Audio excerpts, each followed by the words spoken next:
Welcome everybody to your Friday drive-by on Service Drive Revolution, where we breakdance fight and answer your questions. What's about to happen is a couple of nice people called in some questions. We're going to play the questions, and then we're going to do our best to give our advice. If it's your first time listening to the show, this is the show for anybody who loves the smell of a shop in the morning, who knows how to create an RO, knows how to make an appointment, knows how to take care of a customer, make a friend. I just remember Shift F9. I'm Chris Collins, and this is Christian F9 Lafferty. Shift F9, please.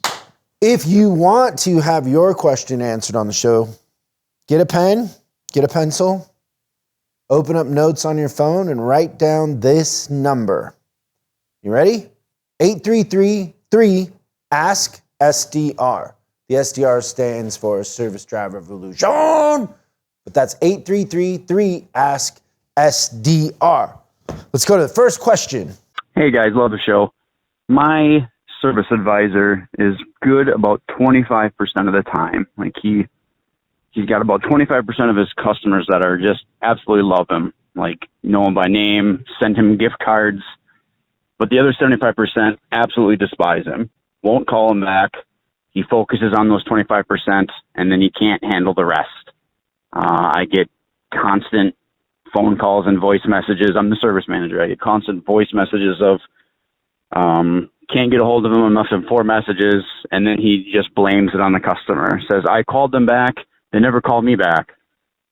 Okay.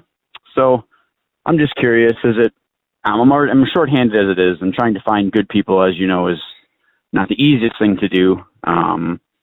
But he doesn't fit my culture. I think I know what the answer is already, but I just figured I'd ask you guys, being that he's got those 25% that are very dedicated and absolutely love him and leave him amazing surveys, but the rest just don't care for him. Thanks, guys. Look forward to hearing from you. Wow. You think it's real? Or is that you think he's punking us? No, I think that's probably real. Really? Yeah. I'm sorry. So 1 out of 4 customers are happy? Yeah, so I wrote that down. Like, the only industry I can think of where you can be successful 1 out of 4 times and have a job is Major League Baseball as a hitter. Yeah, no. I mean, just think about if you dedicated your life to improving his performance by 100%, he'd still be pissing off half the people. I would say that if he's pissing off 1 in 100, I'd be pissed. Like that's one. 4. That'd be like 1 every couple weeks, right? Yeah, but think about that. It's like the chances are better that he's going to make them upset than help them. What would be better is why don't we go through all of the places that you could help him apply for a new job? All right, TSA. No, you can't. What? You catch 1 of the guns that come through, you get 1 out of 4? Okay, all right. The post office. Yeah. 25% of the mails rate? That's accurate. That's pretty I don't much where even they're know if at this now. guy should be driving. He runs 3 out of 4 stoplights? Okay, it's good. What if he's a waiter? Oh, he could do McDonald's and gets 1 out of 4 orders, right? No. We gotta think of a new job for this guy. Where's there a job where you don't have to make anybody happy? I have the perfect career for this person. What? They could be a weatherman. Like literally, weathermen are right 1 out of every 4 times. What about a lifeguard? Sorry. Just be a lifeguard on the stupid people beach. We didn't. Oh my God. It's a way to. Shark. It's it's okay. It's probably just a dolphin. Just Mother Nature doing its thing. Natural selection. What a terrible average. Oh my God. I do kind of think that maybe this is a joke. Maybe he's exaggerating. If you said like, if you did it the other way, where he was like maybe 1 out of 4. Yeah, 75%. I wouldn't even allow that, but that's I think terrible. 100% of the customers should be happy. Like, right. if you're a good advisor, you're not pissing off anybody in a year. The top advisors don't have customer issues ever. Yeah. They own it. What's a lifeguard? Lifeguard. Okay. Pilot. Well, we got a 25% chance of landing this. I would fill out an online application for that advisor somewhere else, but no. And when you're talking about it's hard to find people, it's first thing, stop saying that. And if you're a fun person to work for and you're fair, go just spend more time recruiting. Just put some more effort into it. People are out there, and there's so many bad places that people are working with good people that want to work for a cool boss. You just change your approach. That's it. Yeah, and it won't take much for him to improve his status. It's harder, but it's not impossible. Yeah, he can do it. We have faith. Okay, good question. Thank you. We'll be sending you some swag. That's funny. Let's do the next one. Hi, my name's Andrew, and I work at an independent shop in southern Indiana. And I was wanting to know, what are some of your suggestions for asking the right questions at write-up so that you get the customer concern fully nailed down? Are there any tricks? Let me know. First of all, Andrew, let's address the elephant in the room. The Indianapolis Colts got dramatically better. That's what he was really calling about. Unless you're one of those guys that's like, I'm not into sports, you're in a good spot. It's going to be fun to watch the Colts this year. I don't even know who they got.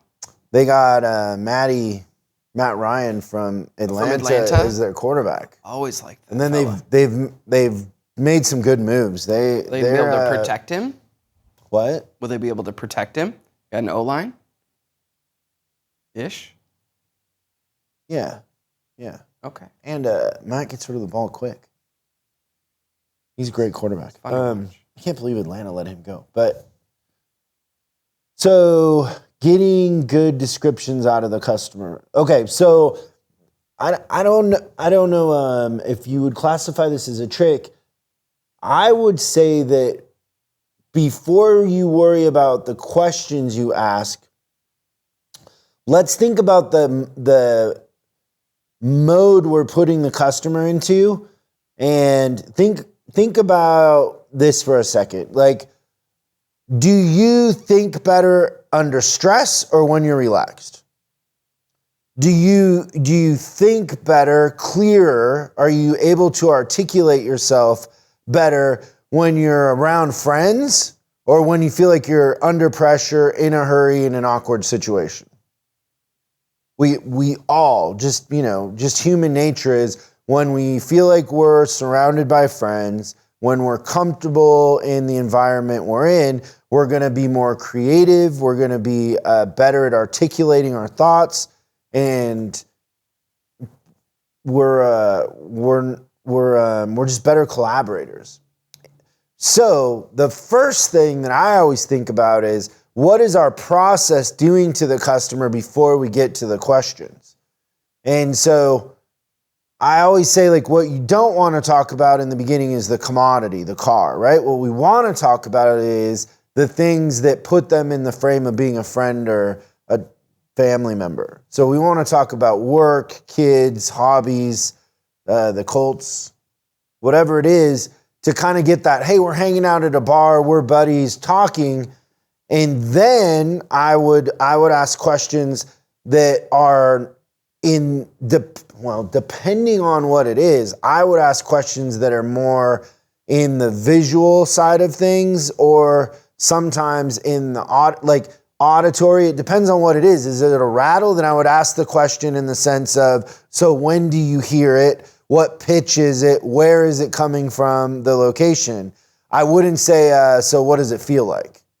Right. Or where do you see it? So how you frame the question is going to put the customer in the mindset to be able to describe it better. So if it's a visual thing, right? And then I would always try to duplicate it with the customer in a sense too. And I've said this before on the show.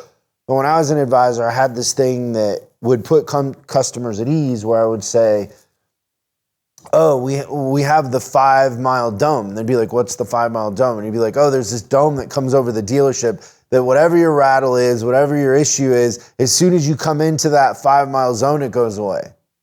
Because there's nothing worse than putting a customer on the spot and go, okay, well, where's the rattle, right? And it doesn't happen because it's random or intermittent or whatever it is. So, giving the customer a little bit of a break, making it comfortable, making them feel like they're a friend and in an environment that's safe, and then asking questions in line with, is it visual? Is it auditory? What is it? And then duplicating it. I think that all of those things, and a lot of times if it's hard to duplicate, I would ask that a technician drive it home. So I'd get permission. I would have them sign a release letting the technician drive it home. Because, if they say, well, it happens, I drove 30 miles to get here, but it happens first thing when it's cold in the morning, well, then I'll let a tech drive it home, or I'll have it sit overnight, and then the tech will try to go out and start it when they get in. But, sometimes just asking the questions isn't as important as how you're making the customer feel comfortable, and then, driving it, duplicating it. So it's like telling the story. You get them comfortable and tell me the story of the noise. The other thing I was going to suggest too is to not impart your drive diagnosis onto the description. Have you ever seen that before, where advisors are like, noise coming from sunroof tray, like they think they pinpointed it perfectly and diagnosed what's wrong as they're writing the RO. That's one of the things. I think be more of a reporter than... You know what I used to put when I was an advisor? I don't. See me. Oh, that's pretty smart. That's good too. I would say, rattle around the sunroof, see me. I would have stickers there. I did Post-it notes. I would go show them, because there's no way that I was going to write a paragraph that was going to describe to them what I could do if I was just sitting in the car with them. Well, most techs are going to look at a paragraph and come see you anyways. Yeah. So see me. See me probably makes more sense. That's pretty good. Not the best for the paperwork, but I thought of another best career. to save the tech time. I thought of another career while we were answering the second question. That'd be terrible. That you don't have to, that you can sustain a 75% failure rate. Yeah, this probably isn't good, but brain surgeon?